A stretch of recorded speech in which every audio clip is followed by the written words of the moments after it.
Comenzamos esta segunda media hora de esta edición especial de Choque de Opiniones con la entrevista que tuvimos esta semana con Johanna Tablada. Ella es la subdirectora general para Estados Unidos del Ministerio de Relaciones Exteriores de Cuba.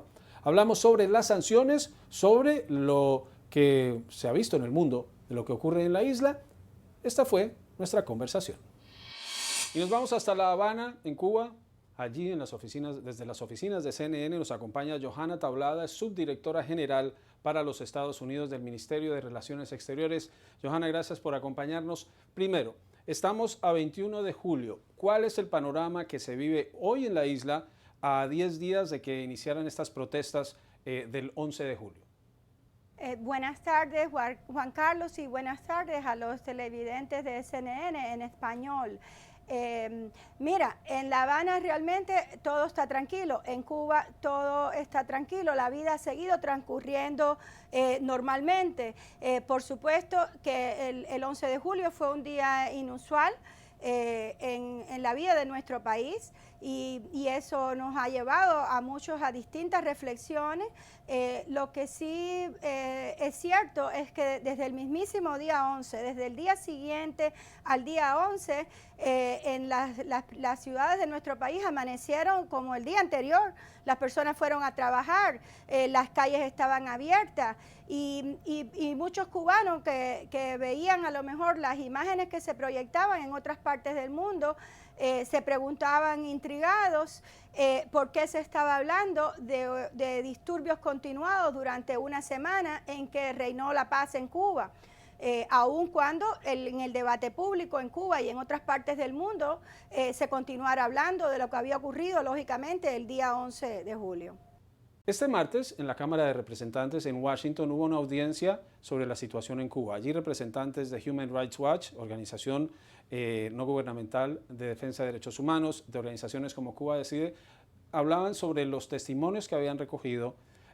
Nosotros, por ejemplo, tenemos testimonios de funcionarios de CNN, del equipo de CNN en Cuba, que vio cómo personas eran detenidas de manera violenta por pedir con cánticos de libertad. Entonces, sí hubo después del 11 de julio protestas, por lo menos lo que confirman esas fuentes.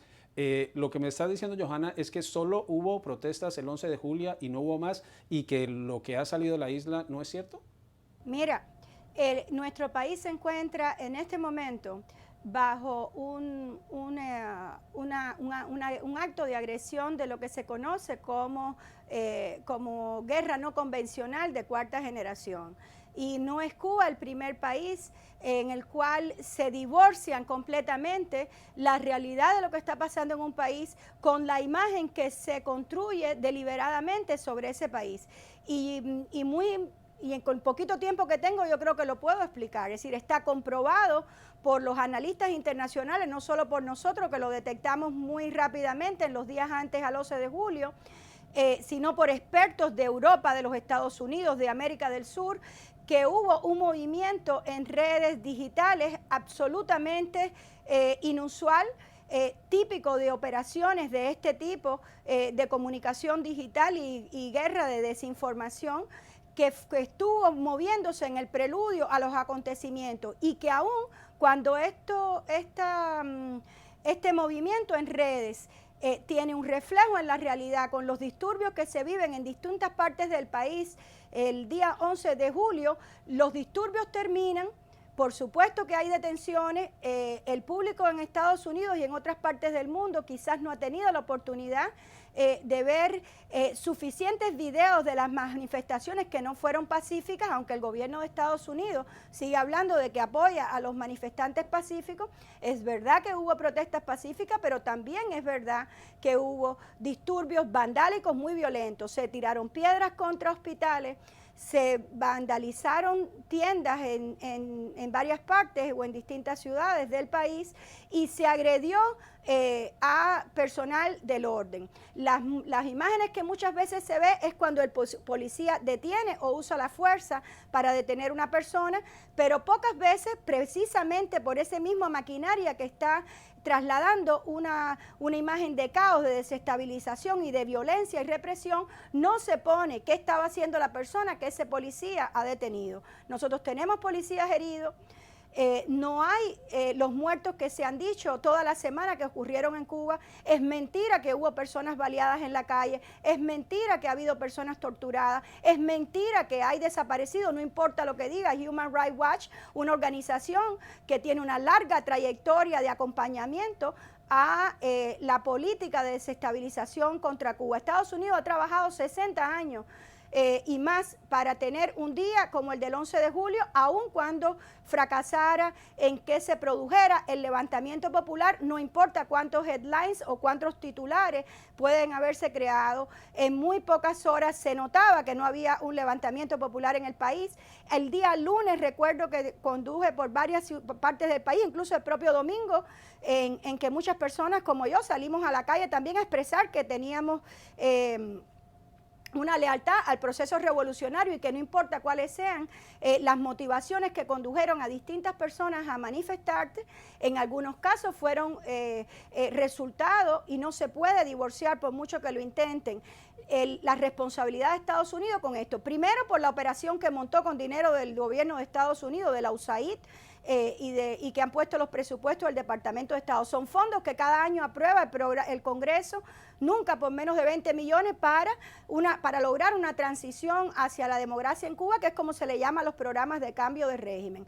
Pero al mismo tiempo, también hay una guerra económica muy violenta en tiempos de pandemia, es decir, a los 60 años de bloqueo, usted suma 243 medidas deliberadas, quirúrgicamente seleccionadas para hacer estallar y colapsar la economía de un país, y 55 de ellas en momentos de pandemia en que a Cuba se agotan recursos porque no tenemos los mismos ingresos por el turismo y por otros renglones de la economía, y de pronto castiga a 63 navieras porque están trayendo petróleo a Cuba, como hizo John Bolton y como ha seguido haciendo el presidente Biden, y de pronto hay un apagón en San Antonio de los Baños que se extiende por más horas y la población molesta, sale a la calle, y entonces hay que ver a todos los funcionarios del gobierno de Estados Unidos saliendo a decir uno tras otro que esta situación es 100% responsabilidad del gobierno cubano.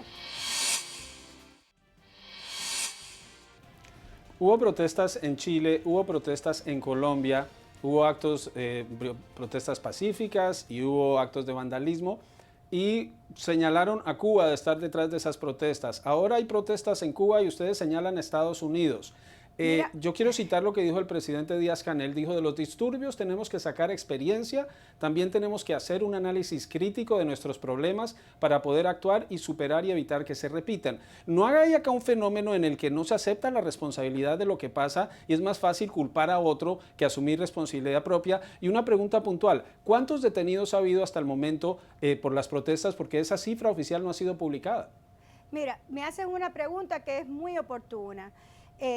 Realmente el gobierno de Cuba no aprueba ningún tipo de financiamiento, ni existe una sola evidencia de que Cuba haya tenido ningún tipo de participación en ningún movimiento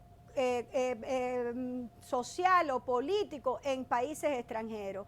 A mí me parece que lo que ocurrió en Colombia y lo que ocurrió en Chile tiene profundas raíces en el país. Por cierto, aprovecho para decir que todavía estamos esperando las condenas del gobierno de Estados Unidos a las situaciones de brutalidad policial que se pueden haber dado en otros escenarios y que jamás se han dado en Cuba, y que aún con la cantidad de fake news, de videos falsos, de imágenes importadas de otras realidades, incluyendo esas de Chile, de Colombia y de otros países, no suscitaron la cantidad de palabras, de discursos, de declaraciones, de llamados de condena a un país que como Cuba no tiene desaparecido, no tiene los dispositivos de violencia policial que hemos visto en los Estados Unidos. Mira, Juan Carlos, el año pasado en Estados Unidos 1.021 personas murieron de disparos de la policía.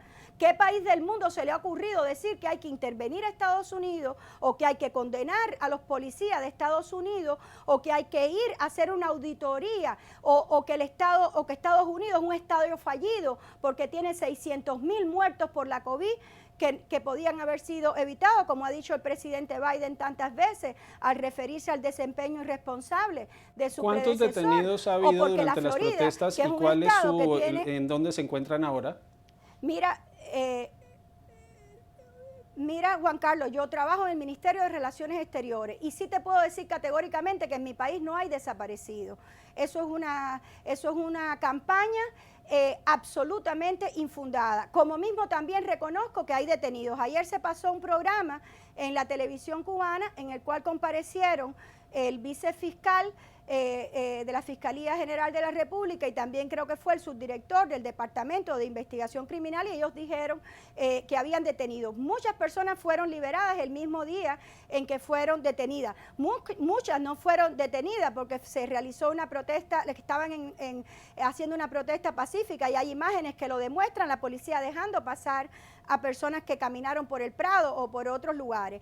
Hay personas, y no lo dudo, que fueron parte hay periodistas de que aquella denuncian, operación Johanna, generada periodistas desde el que exterior. denuncian que Espérate, déjame terminar de tenemos responder denuncias la de periodistas que dicen Espérate, que te no voy se a les terminar de permite responder la salir pregunta. de sus casas. Mira, puede existir esa denuncia y hay denuncias de niños muertos que no están muertos y hay imágenes de niños que murieron en otros países y dijeron que murieron en Cuba y hay imágenes de videos con sangre en el piso de que mataron a una persona que no aparece ni siquiera herida y hay voces sobrepuestas a videos que han sido puestas por cadenas muy o supuestamente muy respetables que se han prestado para incentivar una de eso y hay noticias que dicen que Cuba entera estuvo inestable toda la semana. Y hay personas que me llaman de Estados Unidos y me dicen, oye, ten cuidado que la calle, oye, la calle aquí está bien. Salieron personas, sí. Y hay personas, ¿Y qué pasó con la internet y el acceso a internet? Como tú decías, que el propio presidente Díaz-Canel.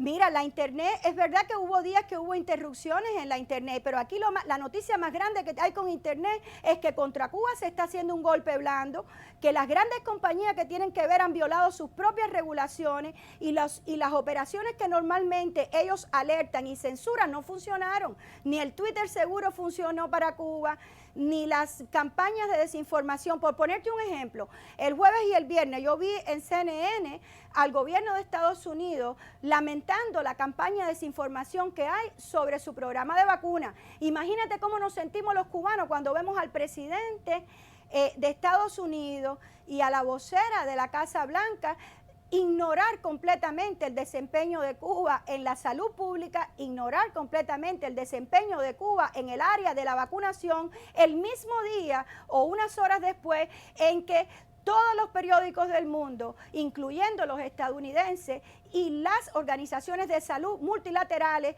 están reconociendo que la primera vacuna latinoamericana contra la COVID con una altísima eficacia es cubana, o que Cuba tiene el lugar 132, Johanna, uno de los la más Casa bajos Blanca anunció de letalidad a través del presidente Biden una COVID. iniciativa para reconsiderar el envío de las remesas a Cuba, permitir la normalización que frenó Trump, quien pasó más de 200 medidas en contra del gobierno de la isla. Consideran también la posibilidad de enviar personal diplomático a la embajada para restablecer los servicios consulares que fueron interrumpidos luego del supuesto síndrome de La Habana que ha ocurrido en Washington, Moscú, Beijing y ahora en Viena.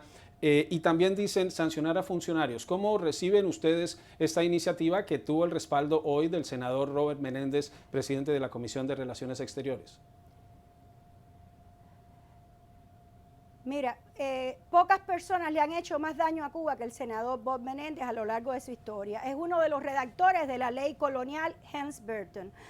Por tanto, para nosotros tiene cero credibilidad y te lo digo honestamente lo que él diga. Lo hemos visto hacer una segunda parte del comportamiento bochornoso que tuvo con el presidente Obama cuando chantajeó con los nombramientos de la presidenta de la NOAA, cuando chantajearon con el apoyo al presupuesto de Obama, cuando retardaron los paquetes de ayuda que en una fecha tan temprana como abril del 2009 ya se estaban publicando por el gobierno demócrata anterior. Por tanto, lo que diga la Casa Blanca o lo que diga el senador Menéndez para nosotros tiene cero credibilidad.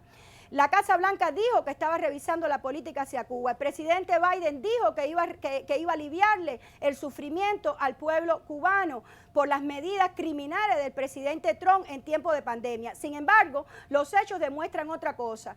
El gobierno de Estados Unidos ha asumido miméticamente el discurso y las acciones del gobierno anterior con un altísimo costo humanitario para toda nuestra población. Estamos hablando de 11 millones de personas. Nadie ha podido explicarle a Cuba por qué no respondieron nuestras peticiones de que se eximieran determinados insumos de las regulaciones que obstaculizan la compra de insumos médicos en Estados Unidos, y lo pedimos por nota diplomática.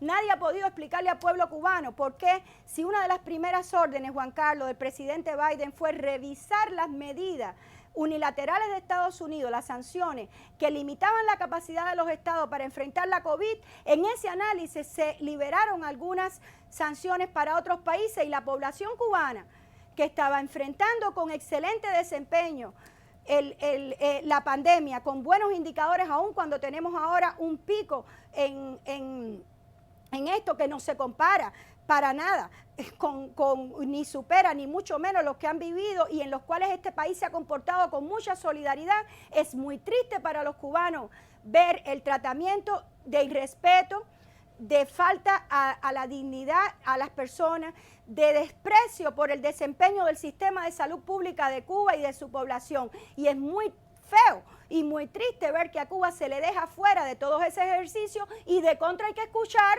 que están preocupados y que todo su mayor empeño está puesto en ayudar al pueblo cubano. Mira que se lo crea otro, aquí eso nadie se lo cree, te lo digo de verdad.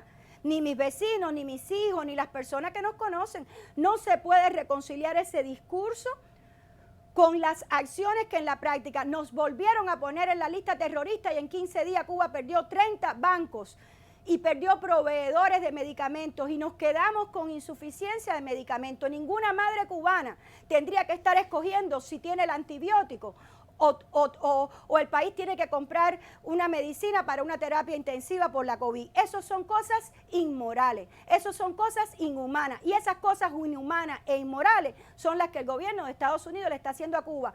Aquí estamos, la injerencia, las declaraciones de injerencia de estos últimos días ya dejaron en pañales a John Bolton, ya dejaron en pañales a Mauricio Claver Carón, el tratamiento irrespetuoso.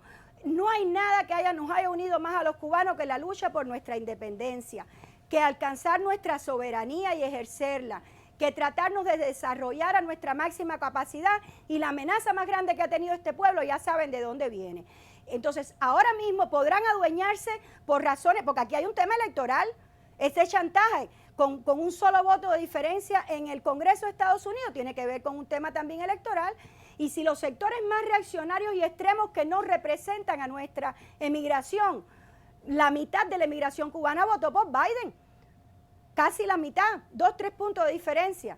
Si esos sectores reaccionarios, herederos muchos de ellos y amantes de la tiranía de Batista, hoy se adueñan de la política de Estados Unidos hacia Cuba, puede ocurrir.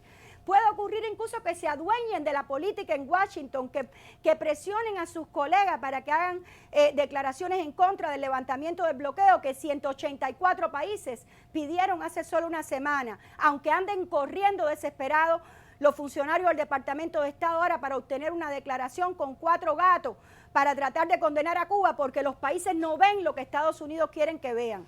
No se puede forzar tanto la realidad, no se puede enlatar una realidad alternativa. Cuba tiene su propia realidad, y esa realidad tenemos derecho a decidirla los cubanos, a decidir nuestro destino. Hay un divorcio total entre el discurso y lo que se nos está haciendo en este momento, y nosotros realmente pedimos que cese el comportamiento irresponsable, que cese la incitación a la violencia o la repetición de mentiras que pueda conducir a muchos de nuestros hermanos que viven en Estados Unidos a pensar que se está masacrando a la población, que hay muertos en las calles, que hay niños que han sido abusados. Esa no es Cuba. Llamen a sus familiares, conversen con las personas. Y invito también a los medios de prensa y a los políticos a ponerle fin a esto. Son dos pueblos que se quieren. Los pocos países como Cuba han trabajado más en serio, con mayor coherencia para tener una mejor relación con los Estados Unidos. Pero como les decía, pueden prevalecer los intereses más mezquinos en la política del gobierno demócrata que prometió hacer todo lo contrario. Pueden adueñarse de Washington, pero jamás se van a adueñar de Cuba, y eso también lo tienen que saber. Johanna Tablada, subdirectora general para los Estados Unidos del Ministerio de Relaciones Exteriores de Cuba. Muchas gracias por estar en Directo USA. Muchas gracias, Juan Carlos. Hasta la próxima. Te esperamos.